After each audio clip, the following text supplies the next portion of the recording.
Baik, Ustadz Ismail, Ya, melihat perkembangan terkait dengan wacana pemindahan ibu kota negara yang baru ini ya, dan tentu ini juga sudah banyak tadi dijelaskan alasan dan juga penguasa juga sudah memberikan alasan-alasannya logis dan sebagainya, dan tentu kita juga kelihatan skeptis, bisakah ini terwujud atau jangan-jangan ada agenda lain, lawang kereta cepat saja sebegitu rupa gitu. ya. Nah, untuk pertanyaan untuk Ustadz Ismail, ini seberapa pilihan kebijakan IKN baru ini dengan RUU IKN terhadap ya national interest ya, mayoritas Muslim terbesar di dunia ini, dan juga kalau kita lihat dari sudut pandang ideologi dan kedaulatan negara ini seperti apa?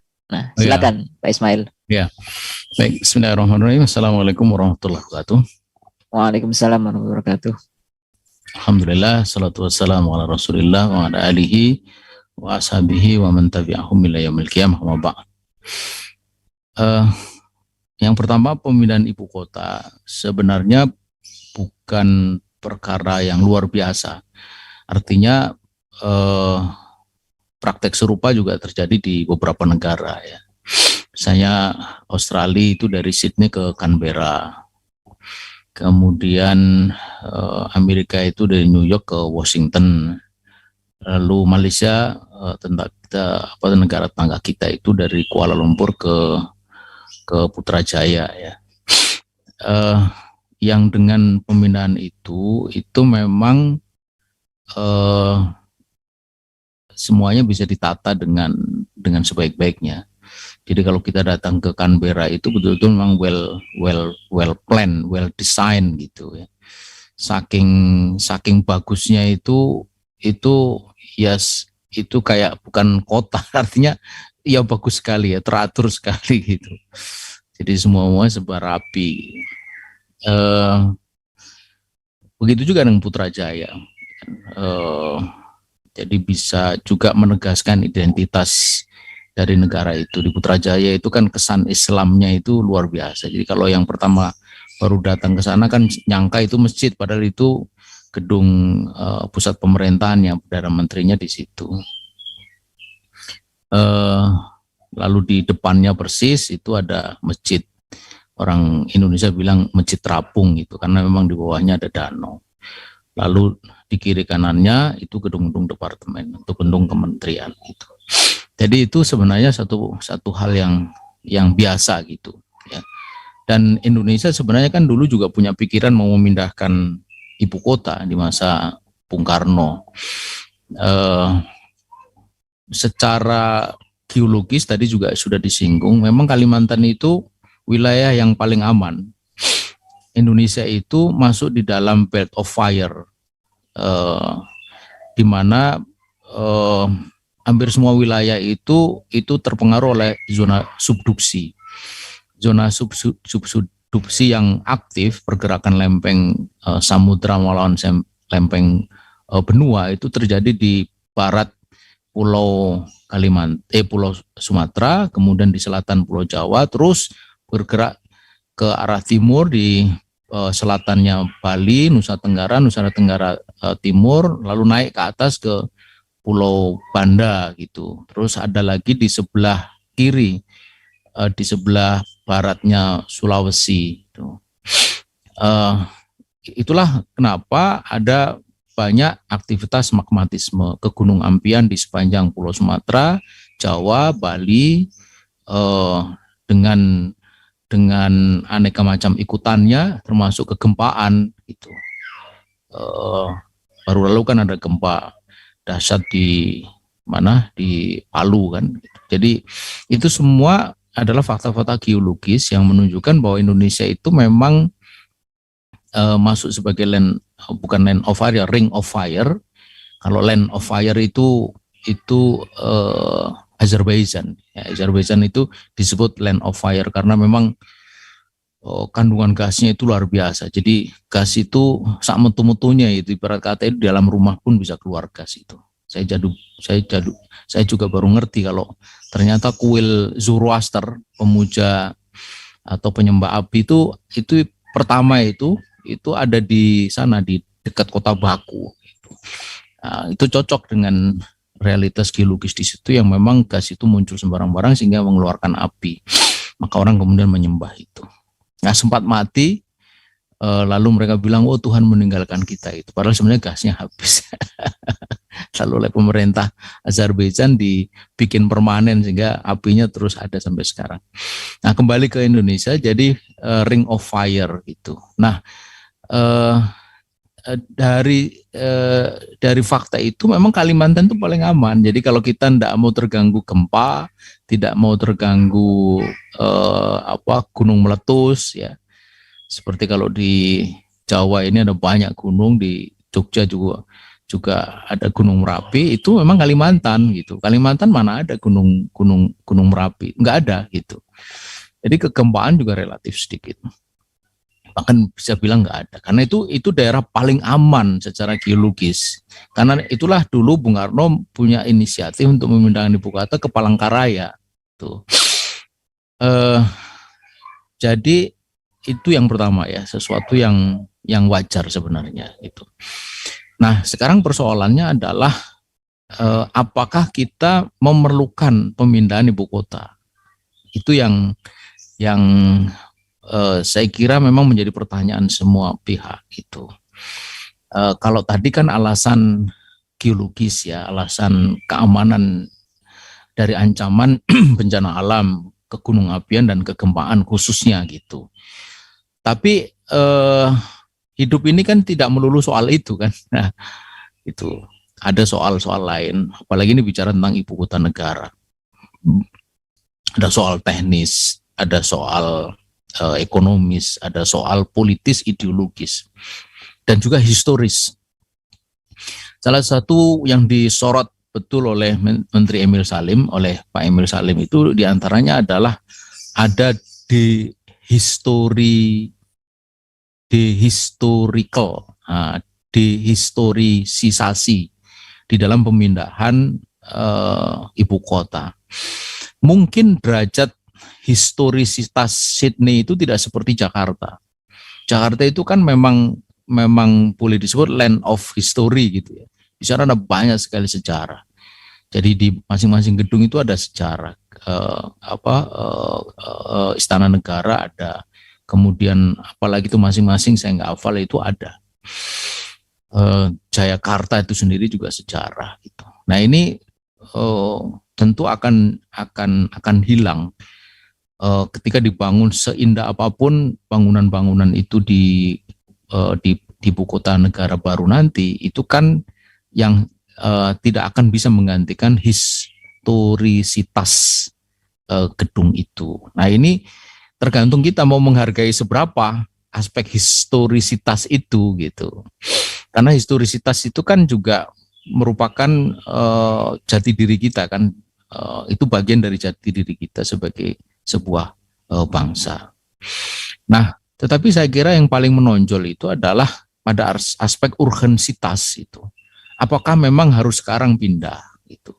Urgensitas itu kan kemudian kita mesti hadap-hadapan pada kemampuan. Apakah betul kita punya kemampuan? Saya kira tadi uraian yang sudah disampaikan dari awal sampai akhir itu menunjukkan bahwa sesungguhnya tidak ada urgensitasnya. Tuh, kalau kita bicara tentang Jakarta yang macet, Jakarta yang banjir, Jakarta yang kumuh segala macam, justru menurut saya ini hari itu adalah periode Jakarta yang paling cantik sepanjang saya hampir 30 tahun hidup di seputaran Jakarta. Itu justru Jakarta paling tertib itu sekarang ini menurut saya gitu. Ya, paling cantik, paling ini sudah ada solusi untuk kemacetan, ada underpass, ada flyover, ada tol dalam kota, ada LRT, ada MRT gitu. Jadi apa urgensinya gitu?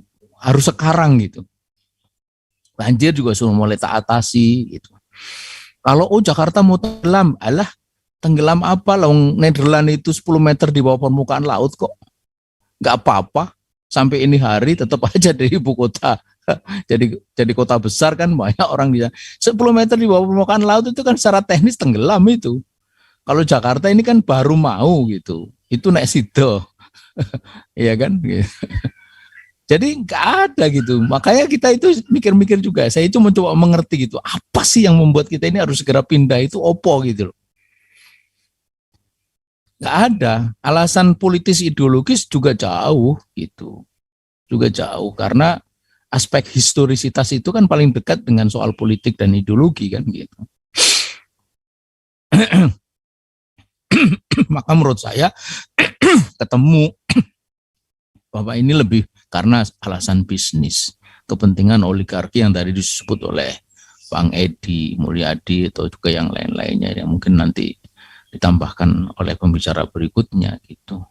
Bahwa ini bisnis lah, bisnis paling cuan itu kan Anda beli tanah 30 perak dijual 1 juta umpamanya gitu. Dijual 100 itu udah cuan itu gitu. Nah, bagaimana caranya memberikan nilai tambah? Persoalannya kan bagaimana cara memberikan nilai tambah kepada tanah itu? Caranya ada 2, ada yang bersifat natural, Anda beli ya, lalu Anda berharap bahwa daerah ini berkembang. Tuh. Nah, bolehlah tengok-tengok sedikit rencana tata ruang wilayah itu RT RW gitu. Boleh gitu. Lalu kita beli. Disitulah yang disebut dengan spekulan tanah itu toh. Tapi ini bisa ya, bisa tidak gitu. Dan juga nggak tentu kapan. Cara yang kedua adalah ya ini tadi berkolusi dengan penguasa. Dan ini paling sering dilakukan dan makin sering dilakukan. Beli tanah, kemudian ambil keputusan bahwa daerah situ menjadi ibu kota kabupaten umpamanya, menjadi ibu kota kecamatan umpamanya, itu akan dibuat jalan umpamanya, itu langsung cuan itu. Jadi kenaikan nilai tanah akan luar biasa. Kebayang nggak? Itu kan provinsi ibu kota, provinsi Kalimantan apa nggak disebut, itu kan 256.000 hektar sekian itu wilayahnya itu kan setara dengan kira-kira 4 kali DKI. DKI itu luasnya kurang lebih sekitar 65.000 hektar. Itu dengan wilayah intinya kan 50 sekian ribu, 56 sekian ribu ya. Kalau lihat datanya itu hampir setara dengan DKI gitu. Nah, itu ngegrab 1 hektar, jangan lagi 1 hektar lah, 100 hektar itu. Ya. 1.000 hektar kan juga masih jauh, 100 hektar saja. Itu kalau semula itu beli, katakanlah ya beli itu 10.000, ini hari loh ya, 10.000. Lalu di sana setelah ibu kota pindah kan pasti naik gitu. Ini bisnis sederhana sekali gitu. Tapi kan bukan hanya ini, ada tadi soal pembangunan infrastruktur, gedung itu lalu kemudian nanti disewakan kepada pemerintah. Jadi aneh sekali, ibu kota pemerintah, gedungnya dibuat oleh swasta, lalu pemerintah sewa. Sementara gedung yang di Jakarta dijual. Mirip-mirip tukar guling toh itu. Nah, tukar guling itu modus yang sering dipakai untuk kejahatan para pejabat, karena belinya dimurahkan, ya kan, jualnya dimahalkan. Beli gedungnya itu dimurahkan, lalu jual tanah yang baru itu dimahalkan. Akhirnya bisa untung dari 2 arah gitu. Nah, praktek-praktek semacam ini saya kira sesuatu yang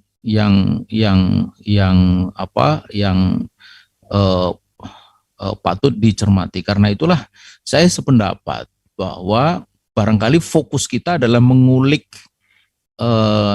the man behind the plan ini gitu. Siapa, kepentingan siapa, bentuk bisnisnya kayak apa, itu menurut saya harus dikulik. Kulik terus, saya kira makin hari makin dapat kebuka. Nah, setelah buka di muka publik itu, bikin konferensi pers bahwa ini begini gitu, biar publik tahu. Jadi kekuatan penolakan itu bukan hanya datang dari kaum cerdik pandai seperti ini hari berkumpul dalam FGD gitu, tapi juga ada masyarakat tuh supaya tahu bahwa ini sesungguhnya ada satu rencana yang tidak semestinya tidak dilakukan. Sama seperti halnya kereta cepat tadi itu. Ini kalau jujur menjawab, kereta cepat itu doa Anda itu sukses apa tidak sukses? Mangkrak atau tidak mangkrak? Doa yang baik tentu selesai dengan baik kan begitu. Tapi menurut saya tidak sedikit di antara publik itu yang berharap mangkrak ben kapok gitu kan. Sebab orang bandel itu nggak iso dikandani dengan kata-kata, tapi dikandani dengan dinasihati dengan fakta. Kan gitu. Kalau masih ada nurani dinasihati dengan kata-kata itu masih masuk. Tapi ketika dia sudah bandel, brutal, apalagi sudah ada interest tertentu di belakang itu enggak bisa dikasih tahu dengan kata-kata. Dan kata-kata ini saya kira sudah tak terhitung banyaknya yang tersembur dari mulut publik itu untuk soal-soal begitu. Tapi kan enggak didengar. Makanya nasihat paling bagus itu fakta. Ya, nasihat paling bagus fakta itu apa? Ya kalau orang yang suka berzina itu kena gunurhu, kena aid kan gitu. Ya toh? Itu fakta, itu nasihat itu. Ya. Kemudian yang kena narkoba, kemudian linglung, kayak begitu. Kalau kereta cepat nasihatnya apa? Mangkrak itu jadi nasihat itu. Kemarin saya baru pulang dari arah Semarang, itu saya sambil duduk di sebelah saya bilang, doamu apa ini terhadap kereta cepat ini? Mangkrak atau enggak? Nah itu. Jadi saya kira itu juga semestinya yang ada pada benak publik mengenai IKN ini. Ya toh? Bukannya dikandani Fraisoy, ya. Kasih tahu segala macam itu sekelas Emil Salim ngasih tahu juga enggak didengar kok. Terus apa gitu jadinya gitu. Harapannya mangkrak. Tapi kalau enggak juga, akhirnya yang punya ide itu ya dilorot sama Gusti Allah gitu. Dilorot sama Gusti Allah itu, dilorot itu ya dilorot selawasnya, seterusnya atau dilorot sementara itu. Saya kira begitu, karena kezaliman itu kan pasti ada batasnya. Nah, batasnya itu apa? Batasnya itu ya hidupnya itu atau ada sesuatu yang besar yang menghentikan kezaliman itu. Seperti Fir'aun kan hidupnya itu yang membatasi kezaliman. Dia tenggelam di Laut Merah itu. Nah, Laut Merah rezim ini apa? Saya kira itu yang mungkin bisa saya sampaikan pada kesempatan ini, karena seluruh analisis rasional itu sudah ada semua itu. Yang saya kira sepanjang kita ini berpikir sehat, normal itu memang pasti akan mengatakan ini tidak ada urgensitas. Tidak ada sama sekali, tidak ada. Ketika itu dipaksakan pasti ada interest. Interest apa? Pasti bukan interest politis, apalagi sekedar teknis. Pasti ada interest ekonomis, bisnis. Dengan siapa kita sudah bisa meraba. Berarti negara ini memang dipakai untuk kepentingan bisnis. Inilah wujud dari makin nyatanya yang disebut dengan korporatokrasi. Negara dipakai oleh persekutuan jahat antara politikus dan pengusaha untuk mendapatkan keuntungan bagi mereka. Mengorbankan kepentingan negara, kepentingan rakyat, mengorbankan aspek-aspek religiusitas, historisitas, ya, dan lain-lain demi mengejar keserakahan yang memang tidak ada ujungnya. Nah, ini saya kira yang harus terus digaungkan, dibuka sejelas-jelasnya, dikulik sejelasnya agar kemudian publik mengetahui bahwa ada something wrong di dalam rencana IKN ini. Terima kasih. Wassalamualaikum warahmatullahi wabarakatuh.